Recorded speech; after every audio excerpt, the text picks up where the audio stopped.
Harka fuune akkam jirtu daawwattoota SHINNIIGAA BROADCASTING SERVICE oduu yeroo kanaaf qabanneen isinitti maaktus hangafoota oduu.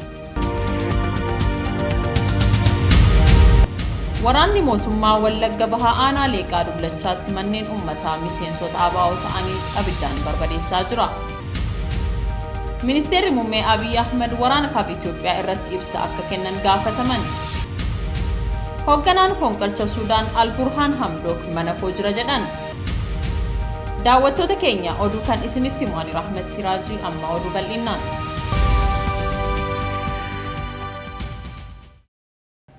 Waraanni mootummaa Wallagga Bahaa aanaa leeqaa dullachaatti manneen uummata miseensota abbaa ta'anii abiddaan barbadeessaa jira. Godina Wallagga Bahaa aanaa leeqaa dullachaa ganda boolloo garjeejaa keessatti waraanni mootummaa Abiyyiin bobbaafaman ummata naannoo sanii miseensota abbaa taatanii waraana bilisummaa Oromoo qallabdan jechuun mana ummataa guutumaa guututti abiddaan barbadeessuu odeeffanne. Manneen namoota waraanni Abiyyiin bobbaafaman jalaa gubanii muraasni Tarfaasaa Jaallataa, Beekumaa Hirbaa fi Gaarummaa Ittafaa kanneen jedhaman ta'uun beekamee jira. Oduma wal fakkaatuun Wallagga Bahaa bakkoota adda addaatti humnoonni hidhatan kan saba Amaaraa bifa qindaa'aan uummata buqqisaa jiru jedhame. Godina Wallagga Bahaatti uummata naannoo Luugoo, Horroo, Alaltuu, Agroo, Pileetii torbaffaa fi naannoo sana keessa jiraatan irratti gojamoonni achi jiraatan fi humni hidhate kan naannoo Amaaraa irraa dhufan guyyaa kaleessaa Onkoloolessa 25/2021 irraa jalqabee uummata naannoo sanaa buqqisaa jiraachuu SHINNIIGAAN odeeffatee jira. Qabeenyi uummataa humna addaa Beenishaangul Gumuziin saamamaa jiraachuun beekame. Godina Wallagga Bahaa bakkoota akka Ukkee fi Lallistuu Angar mandara Asiirii jedhaman keessatti waraanni humna addaa naannoo Beenishaangul Gumuz saamicha uummata irratti gaggeessaa jiraachuun beekamee jira. Humni addaa Beenishaangul Gumuz kan ajaja mootummaa naannichaan uummata Oromootti bahee saamaa turee fi ammas itti jiru konkolaataa uummataa deddeebisanii fi konkolaataa fe'umsaa kan qabeenyummaan isaa kan uummataa ta'e hedduu saamuudhaan naannoo Beenishaangul Gumuzitti gurrachaa jira jedhame. Konkolaataa uummata fe'anii Naqqamtee irraa gara Angargamaa, Giddaa, Kiraamuu, Galiilaa, Haroo, Ebantuu fi kan kana fakkaatan deemanii fi kanneen Angargamaa gara Naqqamtee deeman karaa irratti dhaabanii uummata konkolaataa keessaa buusuudhaan konkolaachisaan gara Beenishaangul Gumuzitti akka isaan geessu taasisanii konkolaachisaa ari'uudhaan konkolaataa hambifachaa jiraachuun isaanii baramee jira. Humni kun yeroo tokko ammoo uummatuma waliin gara Beenishaangul Gumuzitti geessanii hojii humnaa kan akka boqqolloo cabsuufaa uummata hojjisiifataa akka jiran odeessi garasiin qaqqabeen ifoomsa. Haala kanaan konkolaataa uummataa lama kan abbaan qabeenya isaa nama Giddaa ta'e tokko ammoo kan abbaan qabeenyaa nama Kiraamuu ta'e saamanii kan jiran yoo ta'u hanga ammaatti konkolaatonni baay'inaan gara 17 ta'an saamamanii akka jiran odeeffannee jira. Konkolaatonni saamaman konkolaataa uummata deddeebisuu fi konkolaataa fe'iinsaa kan ta'an kan akka Isuzu FSR fi kanneen birooti. Humni addaa Beenishaangul Gumuz kun yakka saamichaa kan raawwatan qaama biraatti quba qabaa akka jiranis beekamee jira. Paartiin Gamtaa Dimokiraatawaa Oromoo haala yeroo irratti ibsa ejjannoo baase kanarratti gabaasa qabna. Rakkoo siyaasaaf marii hunda galeessa malee waraanni furmaata ta'ee hin beeku kan jedhu paartiin Gamtaa Dimokiraatawaa Oromoo Odaa haala yeroo biyyi akka waliigalaaf Oromiyaan keessa jirtu ilaalchisuun ibsa baasee jira. Ibsa isaa kana keessattis biyyi keenya rakkoo siyaasa dinagdee walxaxaa keessatti kuftee jirti kan jedhu ibsi paartii Gamtaa Dimokiraatawaa Oromoo gocha sanyii duguuggaa tibba kana humna finxaaleeyyoota Amaaraan Wallagga Bahaatti geggeeffame haalaan balaaleffatee jira. Gocha akka kanaa akka tasaatti kan raawwatame utuu hin taane itti yaadame humna lafaaf qabeenya Oromoo saamuuf deemuun kan hojjetameedha jedha. Taateen akka kanaa kanneen Oromummaa balleessuuf xaaraniinis kan raawwatamaa jiru ta'uu ibsa. Ajjechaaf buqqa'uun ala uummanni Oromoo Arsee Lixaa, Baalee Bahaa, Booranaaf Shawaa Bahaa rakkoo hongee hamaaf saaxilamaa jiraachuullee ibsa isaa kana keessatti eeree jira. Rakkoo kana dursanii to'achuun utuu danda'amu mootummaan yeroo ammaa biyya bulchu maalla dhibdiidhaan callisaan ilaalee balaan kun daranuu akka itti jabaatu taasiseera jechuun komata. Akkasuma wabii nageenyaaf dinagdee dhabuun dargaggoonni Oromoo baay'inaan biyyaa baqatanii ba'anii nama isaaniif dubbatu dhabuurraa kan ka'e mana hidhaa Saawud Arabiyaa keessatti lubbuun isaanii darbaa jira jedhe. Qaala'insi jireenya biyyattii mudatee jirus rakkoo tasgabbii dhabuu siyaasa biyyattii fi rakkoo waraana kaabaarraa kan dhufeedha kan jedhu ibsi paartii kanaa mootummaan bilxiginnaa yeroo ammaa biyyattii gara gaaga'amaa guddaatti geessaa jiraachuu ifoomsa. Sirni mootummaan bilxiginnaa ijaare addunyaa duratti kophoomee jira kan jedhu ibsi paartii kanaa mootummaan bilxiginnaa yeroo ammaa akkuma waliigalaatti biyyattii rakkoo siyaas-dinagdeef dippiloomaasii hunda galeessaaf saaxilee jira jedheera. Haala ittiin biyyattiin kufaatii kana keessaa itti ba'uu dandeessu ilaalchisuun ibsa qabxii 8 of keessaa qabu baasuun ibsa isaa goolabeera. Paartiin gamtaa Dimokiraatawaa Oromoo paartilee ulaagaa filannoo hin guuttan jechuun boordiin filannoo biyyaalessaa kan harka mirgaa mootummaa bilxiginnaa filannoo ala taasise waliin mana murtiitti falmii irra turan keessaati. Gabaasa dhiyaateef Oliifan Margaa Shinniigaa Broadcasting Service irra. Lola kaaba Itoophiyaatti gaggeeffamaa jiruun waraanni hedduun madaa'uun hospitaala Kamisee guutanii jiraachuun barame. Lolli kaaba Itoophiyaatti gaggeeffamaa jiru yeroo ammaa injifannoo TPLF'n kan imalaa jiru yoo ta'u, humnoonni waraana raayyaa ittisa biyyaa hospitaala Kamisee madoo qofti baasii 7 walitti fe'amanii guuramaa jiraachuu odeessi achii nu qaqqabe ni agarsiisa.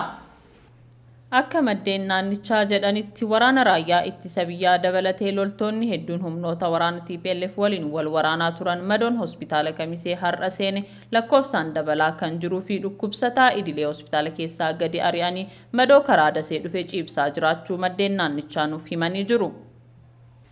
Ministeerri muummeen Abiy Ahmed waraana kaaba Itoophiyaa irratti ibsa akka kennan gaafataman kanarratti gabaasa qabna.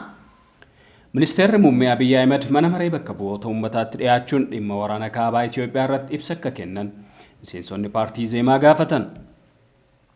Waraana ganna tokko lakkoofsisuutti dhiyaate turtii yeroo hagamii keessatti goolabuun lammiilee gara jiruu idileetti deebisuuf karoora qaban kan gaafatan miseensota paartichaa afuriidha.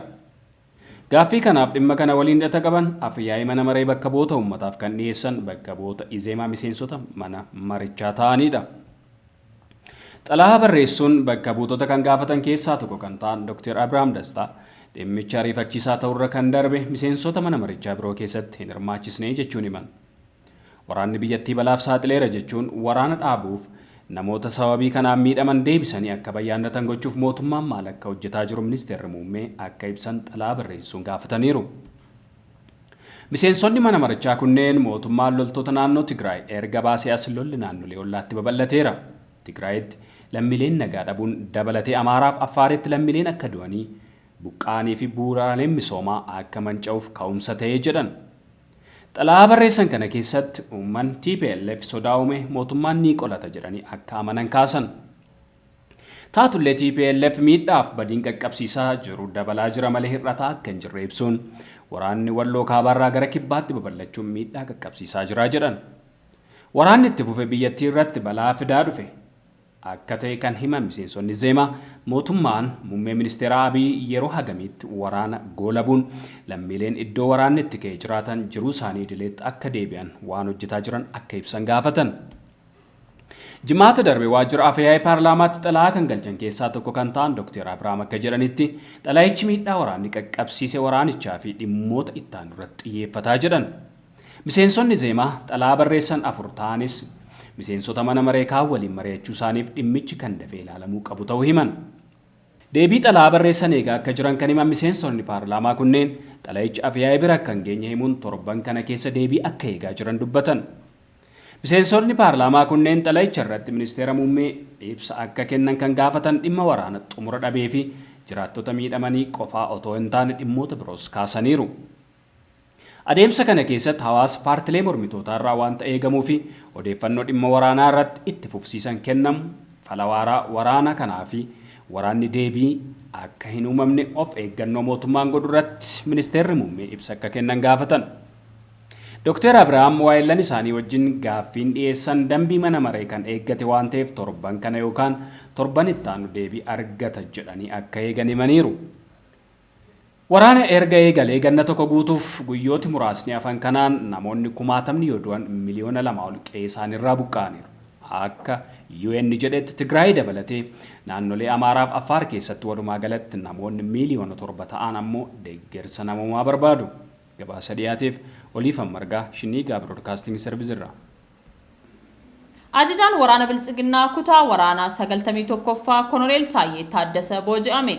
Koloneel Taayyee Taaddasee Baqqalaa waraana Walloo Kibbaa naannoo magaalaa Daseetti taasifame irratti humnoota Tigraayin booji'amuu fi humni inni ajajaa ture kutaan waraana 91ffaa guutumaa guututti barbadaa'uu isaa miidiyaaleen Tigraay gabaasaa jiru.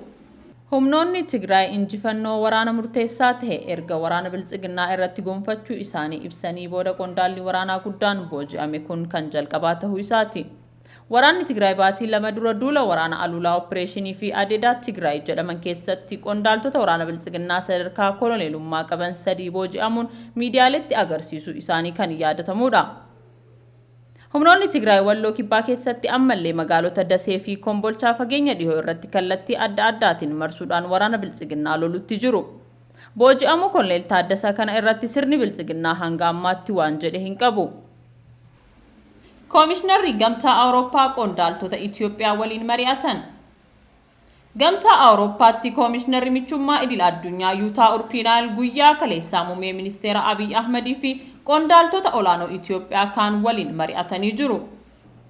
Marii ijaaraa taasisuu isaanii kan himan qondaalli kun dhimma riifoormii siyaasaa fi diinagdee akkasumas lolaa fi rakkoo deeggarsa namoomaa irratti mari'achuu himan. Torban darbe hoogganaan imaammata alaa EU Hoseef Booreel jiila Yuutaa Urpiyaaniin hoogganamu gara Itoophiyaa akka ergan ibsanii turan. Adeemsi ijoon imala kanaas adeemsa siyaasaa hundaa hammate akka eegalamu ergaa EU ifatti akka dabarsaniif jedhan. Koomishinarri Yuutaan marii ministeera dhimma alaa fi itti aanaa muummee ministeera Dammaqaa Makonnin waliin taasisaniin filannoo milkaa'aa biyyattiin taasifteef galateeffatu ministeerri dhimma alaa ibsee jira. Dabalataan Gamtaan Awurooppaa sagantaa misoomaa isaa deebisee eegaluu fi ajandaa riifoormii mootummaa akka deeggaru ibsullee hime.